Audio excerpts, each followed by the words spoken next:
From wheat to Washington, Henry Bellmon has seen it all, but he always knew where his roots lay.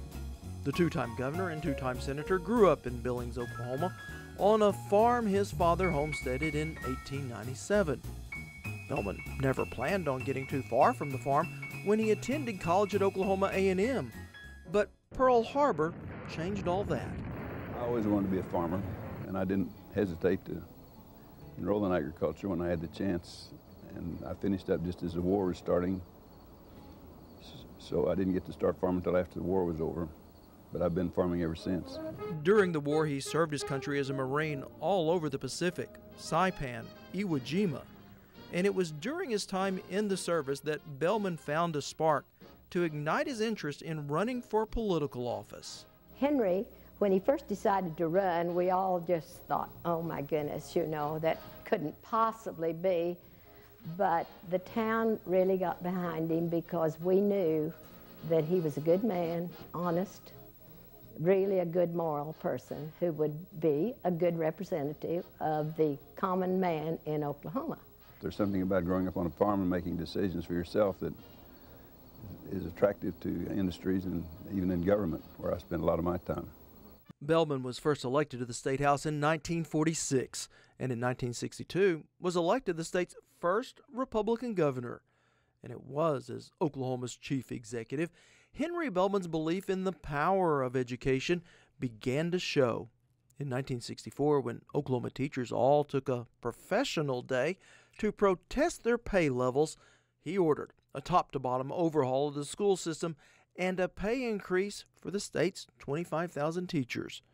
And it was during this administration that the groundwork was laid to start what was to become Oklahoma Career Tech. When people would ask me, why is Oklahoma's VOTEC system so strong, so good?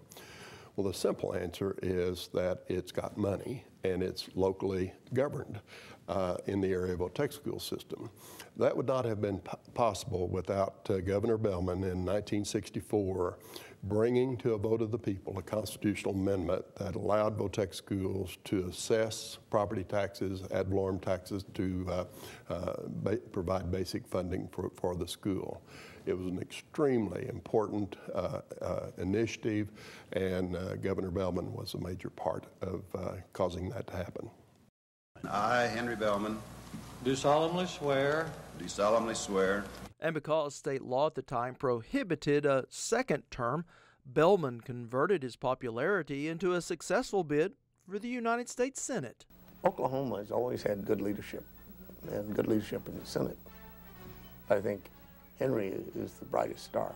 All the time that he was in office, he always did things that he thought was right, and he was willing to stand up for what he believed. After 12 years in Washington, which he later said proved exhausting, he returned to tend to the family's 1,600-acre farm until his state called him into service once again, winning a second term as governor 2 decades after the first. And it was during this term in office, Bellmon signed into law House Bill 1017 that increased teachers' wages and decreased class size. Probably as bipartisan an effort as I've ever been involved in, and that might have been the charm of Henry Bellmon.